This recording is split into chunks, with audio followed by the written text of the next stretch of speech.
Hi guys, welcome to another episode of Rock Bottom Airsoft. It's good to see you again, and as always, if this is your first time here, it's good to see you.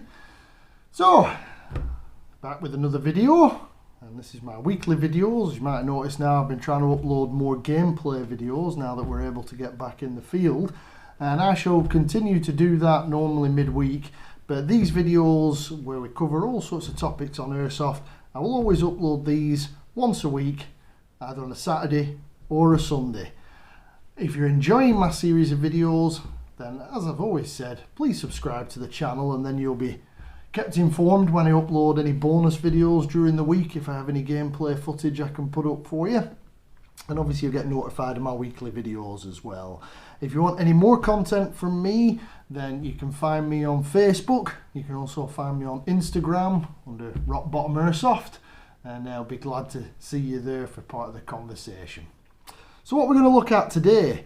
Today I'm going to do an introduction to Airsoft sniper rifles. Before I go into any detail on the sniper rifles, I want to make it perfectly clear that I don't primarily play as a sniper when I play on the field. I tend to play as a sniper role when I want to break up my games a little bit. If I've been playing a lot of assault roles and that type of thing, a lot of running around, if I fancy a day where I want to go a bit sneaky, or if I want to take it a bit easier, or I'm not going to play as aggressive, then that's normally when I'll choose to play as the sniper role. Now that's not to say that as a sniper you can't play aggressively.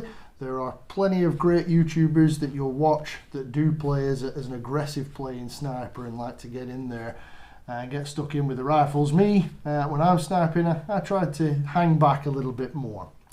So with that in mind, this is my opinion of sniper rifles. This is what I think. If you're new to Airsoft, if you're relatively new, if you've not had your first game yet, and you're considering going for that sniper role, if you've been watching players that like Silo and things like that, that you enjoy watching the sniper gameplay, then you might very well be thinking that your first game you want to go out and you want to be a sniper, and that's fine, and we'll cover that as well as some of the issues with sniping and what you might find. So let's have a look at a sniper first of all, and what we get. I've got a few here to show you.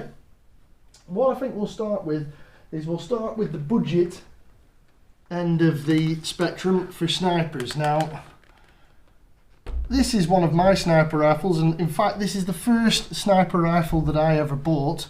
I bought this one really just to try out sniping, to see if I enjoyed playing the game in a sniper capacity with a bolt action. So we can cover a few points here. This is what we would call a spring powered bolt action sniper rifle. Your normal field limits for one of these would be about 500 feet per second on a 0.2 gram BB, so you do get that power advantage, but the disadvantage is that it is a bolt action, so you're only getting one shot every time you cock the bolt. Now this particular rifle is an ASG M40 variant. This is very affordable. You might have seen many other videos that recommend this, and those videos are the basis of why I bought this to try out sniping. Out of the box, you're going to be paying between 60 to 80 pounds, depending on where you buy it. You won't receive a scope with the rifle. You won't receive a bipod with the rifle. All you'll get is the rifle itself. It's got a 20mm rail, so you can pretty much fit any optic you want to it. But if you're going for the sniper role, then I'd usually go with a magnified optic or a scope like we have here. Now, going from a budget end, you've got 60 to 80 pounds, British pounds for your actual rifle. This rifle out of the box, while not competitive perhaps with other snipers you might encounter on the field, it's more than adequate enough for playing an airsoft game and having some fun. I've used this particular rifle many times in many different game scenarios, and I've always had an absolute blast using it. It's never let me down yet. So for all intents and purposes, it's a good rifle. Eventually it will fail, parts for these for upgrades are very difficult. We would normally refer to something that we say is VSR compatible, and with that they're referring to the Tokyo Marui VSR. On a VSR compatible rifle there are many parts available, loads of replacement parts, upgrade parts, that type of thing, that should fit straight in, giving you little difficulty to upgrade the rifle and replace parts on the rifle when they break. With this particular model, do a bit of research yourself, but I would not recommend this rifle if you're planning on building a high-end sniper. I would get this, like I did, just to try out sniping and see if you like it. So back to what we were talking about. If you want to try out sniping, then one of these will get in there for about 80 British pounds. The scope, you can get a cheap one off of eBay. Again, I'll put links as usual in the description. You maybe get a scope for between 10 to 30 pounds. This particular one was 30 pounds. You don't want to go too cheap or it isn't going to do anything of purpose. But you know, you'll get away with that as a starting point just to give it a go. Now, what I would say about Airsoft Sniping, if you've never played the game before, then Airsoft Sniping is all down to what you expect. If you think that you're going to be getting enemy players out with every shot you take, that's not going to happen with Airsoft Sniping. It just doesn't. The accuracy and the range with this particular kind of rifle, if somebody's got a reasonably decent automatic electric gun, an AEG, or even a gas blowback, they'll be able to match your range. And with the advantage that they have is that every shot that you take, you have to cock this bolt back and forth, which you can see here. You see every time you slide that back, you're cocking the rifle. You have to do that with every shot. So follow-up shots take time. You sometimes will take your eye off the target while you're racking the bolt. Somebody who has an automatic rifle, they can either full auto you or they can do a lot of semi-automatic fire at you. So they're going to have a much greater advantage, and they'll probably be more manoeuvrable. As you can see, this rifle is quite long compared to an AR based rifle or something along those lines. It's quite a long rifle. So realistic expectations is one thing that I would say if you're thinking of doing your first game with Airsoft Sniping. If you really like the idea of being patient, of dialing in your scope, of taking your time to get a shot and only getting a few enemy team members out of the game in a day, then chances are you'll probably enjoy it. You know, there's no reason not to have a go. You know, you just get straight in there, give it a shot. With the price that you're paying for this, with all of the kit, with maybe a spare magazine, your BBs that you're going to be using, you'd probably be looking at a lower end AEG. So, you know, there is a lot to be said for starting out playing in the field with an AEG and not with an Airsoft sniper rifle. But, you know, if you are utterly convinced that it's the way forward for you, then, you know, don't be put off by what people say. If you want to have a go at sniping, have a go at sniping. You might enjoy it. A lot of people do.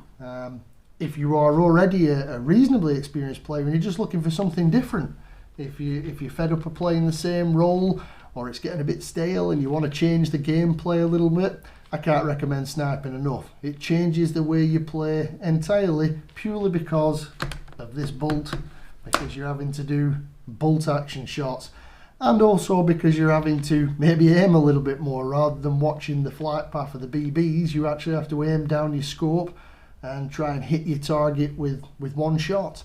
And also the advantage of that is because you're having to aim and you don't want to be engaged, it makes you be a bit more sneaky, and you can get into a whole world of sniping on that. You can get into the ghillie suit crafting or buying a ghillie suit, your camouflage.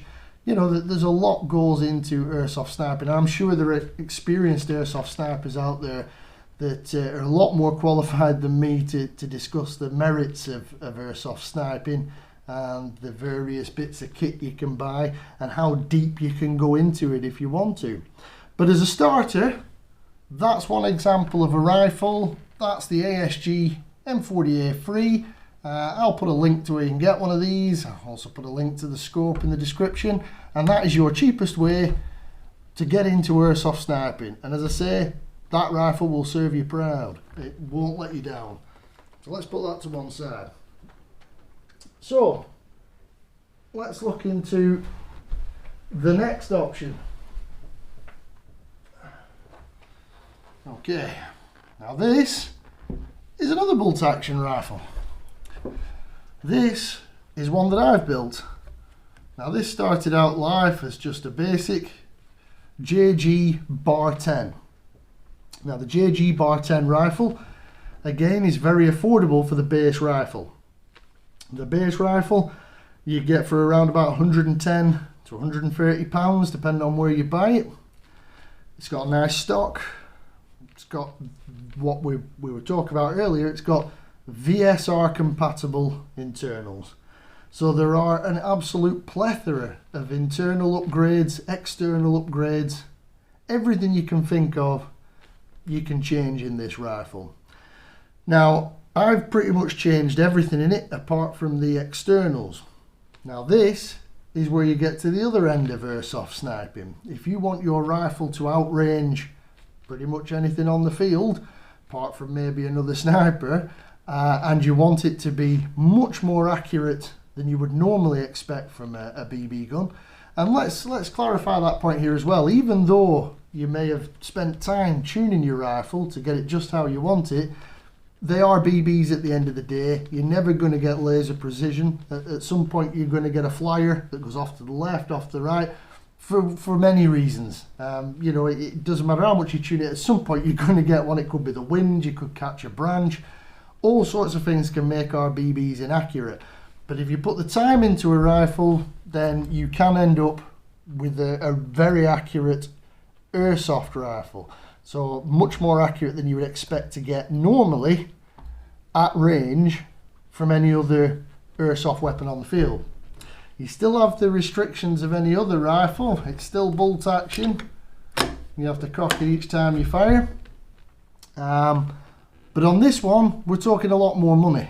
The scope that's on this rifle is not variable magnification. It's on here for gameplay, but it's a much better quality scope.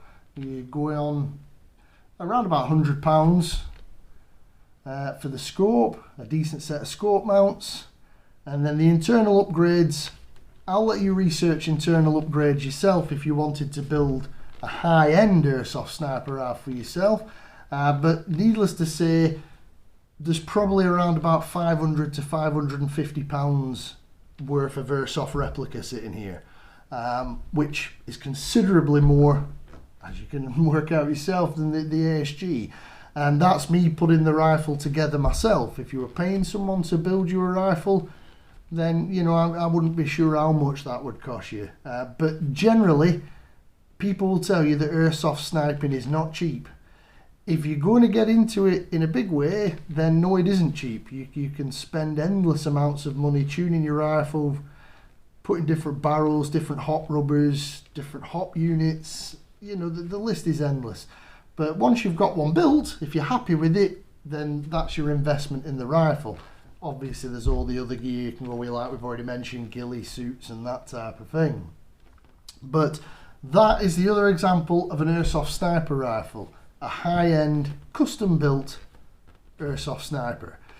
If you want to try out sniping, I wouldn't dive straight into something like that, because if you don't like it, you've spent a lot of money, in my opinion, and you'll never recoup that when you sell the rifle second hand, or if it ends up as a wall hanger.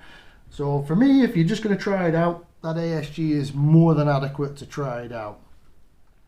So same limitations on this rifle again. Somebody with a heavily tuned AEG who knows what they're doing, you still have the limit of only one shot per bolt pull, and you also have a reduced magazine capacity for both these rifles. The magazines won't hold as near as many rounds as an assault based replica will. You know, you normally look at about 20 BBs in one of these per magazine, whereas you can get box magazines on an AEG that go into the thousands of BBs. So you know, you are playing a bit more of a precision game with one of these rifles. But as I say, The base rifles, very affordable. They're not hugely expensive, you know, but it's just doing them up that costs the money. So there we go. That's two examples of bolt action rifles. Now, when I think of airsoft sniping, I always think of bolt action rifles as being a proper sniper rifle. To me, that might just be me and my opinion of it, but there are other options. Now, this is another airsoft sniper rifle. I got this more because I prefer the look of it rather than in use in the field. I have used all the rifles I'm showing you here in the field. They've all been thoroughly tested in the field and they're absolutely fine. This is an SVD replica, more of a Russian style. Now this rifle, I'm showing you this one because you can get this in different guises. They do an AEG variant, and as standard, I would hazard a guess that the AEG variant of it is going to be no more accurate than an AR based AEG or a G36 based AEG. You know, it's just, it'll look like it's designed for a sniper role. Now this particular one though is a spring powered one. It's the A&K SVD. These aren't particularly cheap and they're not always easy to get hold of. They are upgradable. I normally get them for around £170, depending on where you get it. It's full steel construction. It's a very nice looking rifle. That's primarily why I got this rifle. I particularly like the look of it. A genuine PS1 scope on there, which I won't go into the cost of one of those. But these do work out good if you were going for a specific kit. For accuracy wise, this has been upgraded. It can shoot as accurately nearly as my Bar 10. Certainly as accurate as the ASG M40. But again, you're looking at spending money on upgrades. Out of the box, I'll admit it's reasonably usable. You could certainly use it in a game and have no problems, and it certainly looks awesome. There's no problem with the looks of it at all. Going for the workings of it, it's bolt action in a sense that you pull back the charging handle. So you've got your safety and that pulls back to charge the replica. Just the same as the bolt action, but instead of having the bolt at the back that you lift up and cock, you basically pull that back, let it go forward, and that's one round.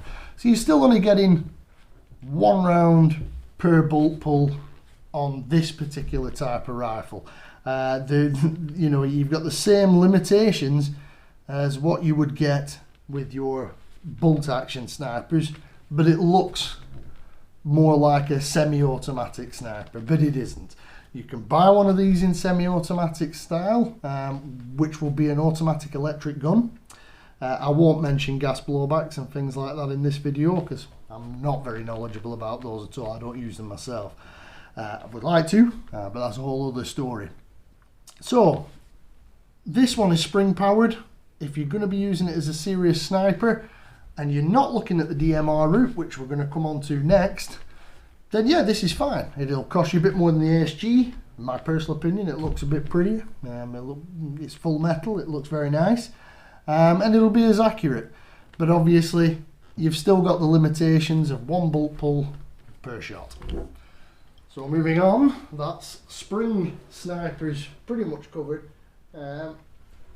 Don't be confused with that SVD as well, because there is a similar action on a Lancer Tactical Barrett. I actually have two of those, which I've tried to upgrade, and they are very difficult to upgrade. There's not many parts for them. Some of the parts are interchangeable with the A&K SVD parts that you can get, but not all of them are. And unless you're willing to put in the time and effort to customize it, you're not going to get very far. You can still use the Lancer, I do, but not as what you call a serious sniper. It's not very competitive. It has the range pretty much of an AEG. So let's move on to the last type of sniping that you can get into.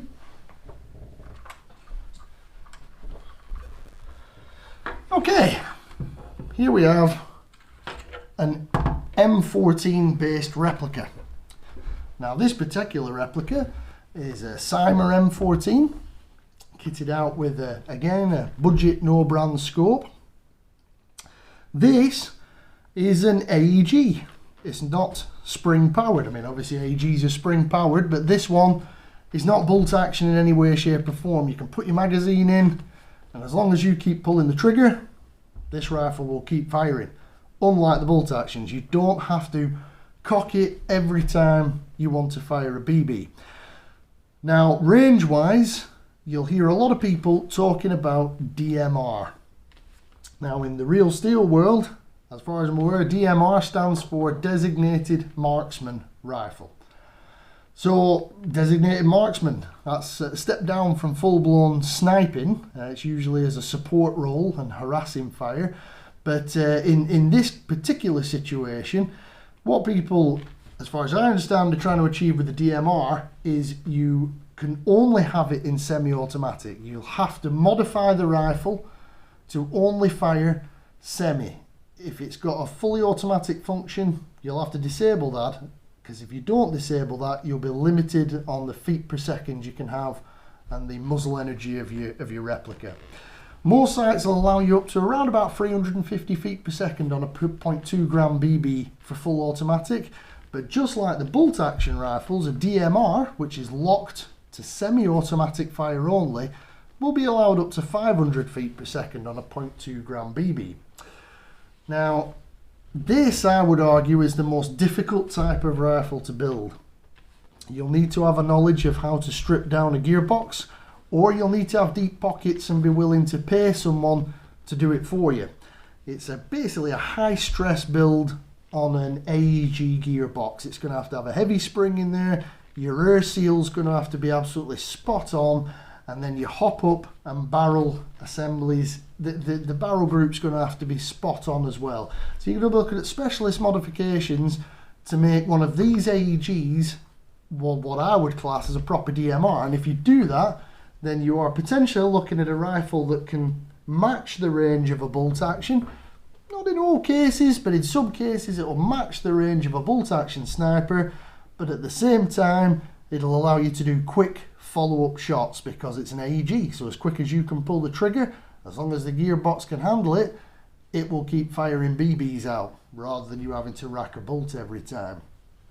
So this could sink you into a lot of money if you look to do a DMR build, or it could take you a lot of time and effort if you're looking to modify an existing rifle into a DMR. Now, the reason I show you an M14 is because in normal sense, an M14 is normally used these days as a DMR rifle because of its 7.62 ammunition in the real steel world.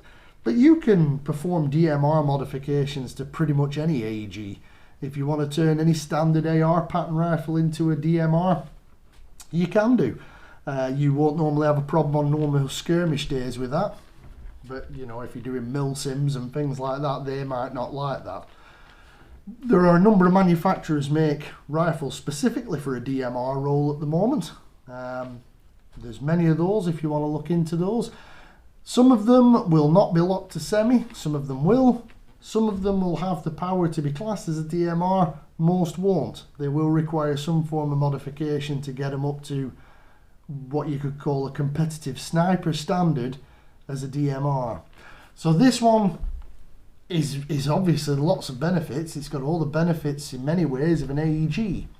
But they all have one disadvantage. And this brings me on to what other things you might need if you're going to be looking at being an airsoft sniper. One thing that will cause you problems is most fields will have what we call a minimum engagement distance for bolt action rifles, especially if they're firing above the field limits for non-bolt action. So if you're firing around about 400 or 500 feet per second, even 390 feet per second, anywhere thereabouts, if your dual limit is on that edge and it's over what an AEG can do, you're going to be limited to a 30-meter engagement. So that means that if any other enemy player comes within 30 feet of you, then you're not going to be able to engage that player with your primary, which would be your sniper rifle.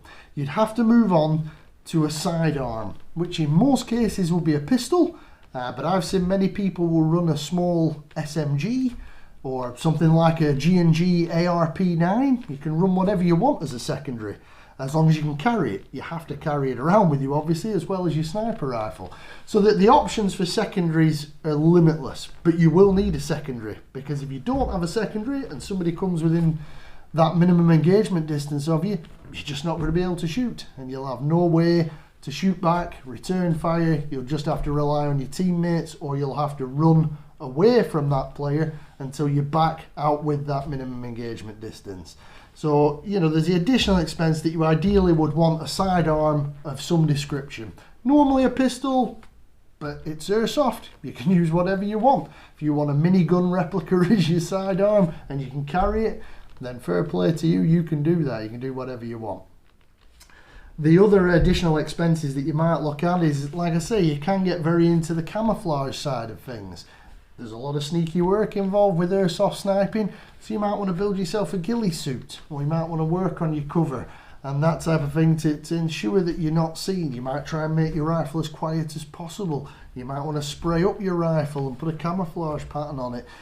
It really is quite interesting when you get into airsoft sniping. There's lots of things you can do, and it's a completely different way of playing altogether. And as I say, that's why I tend to do it occasionally, is just to break up my games a little bit and go away from my normal play style and get out of my comfort zone. So as an experienced player, you might want to do that, but as a new player, do not be put off by people saying don't try sniping. What I would say is, if you want to try sniping, don't sink too much money into it until you've had a go. With the ASG M40A3 that I mentioned, which is this particular rifle here, you'll get the look. I mean, this pattern is a very desirable pattern of replica, as used by the United States Marine Corps snipers. You know, so it is a very popular pattern. And this rifle, for me, out of the box, was absolutely fine. I had no problems with it. I could use it and I could have a fun day. But like I say, don't expect too much. Don't expect to be like one of these famous YouTubers taking people out from 200 feet away or whatever all over the field and being unstoppable like something in a movie. You might very well do that, but if you don't go in expecting that, then I don't think you'll be disappointed. And as I say, they're not massively expensive, so you know, it's worth a go. One thing I would say for airsoft sniping for younger players, if I've got any younger viewers, it is not easy to pull one of these bolts back. They are quite stiff, as you can see, and if you're pulling that bolt back all day, it does get very tiring. I have encountered some younger players on my local field that have indeed struggled to rack the bolt, especially on the VSR that I showed you and the A&K SVD, purely because they have heavy springs in them. They're upgraded, and the heavier the spring, the harder it is to pull the bolt back. So there you go. That's a few of my sniper rifles, just to show you what is available, to give you a rough idea of the pricings you're going to be looking at. Sniping in the airsoft world is much more to it than that. There are limitless amounts of different rifles you can look at. There's even gas rifles. So do a bit of research, but that's an introduction to airsoft snipers. Remember, you've got the heft to pull the bolt. The rifles can tend to be quite weighty. The rifles are long. You're going to be limited by one shot to each bolt pull unless you do a DMR. And then you've got cost. If you want to go all the way with airsoft sniping and get an accurate, reliable, long-range rifle, then you're going to be putting a lot of time and money into it, and it does get very expensive. So there you go. Engagement distances, get used to those, and like I say, just enjoy yourself. Look on it as a bit of fun. Get used to doing the sneaky, you know, that's most of the fun of it. And enjoy yourselves. That's what I would say about airsoft sniping. It's well worth giving it a try. So with that in mind, if you want any other information about my particular airsoft sniper rifles, or if you'd like to ask any questions or make any comments about this particular video, then drop me a comment below and I'll always get back to you. If you enjoyed this video, if you found it informative, then don't forget to pop a like on there. And as always, if you're enjoying my series of videos, then don't forget to subscribe and I'll keep putting content out. Okay, so until the next one, thanks very much for watching.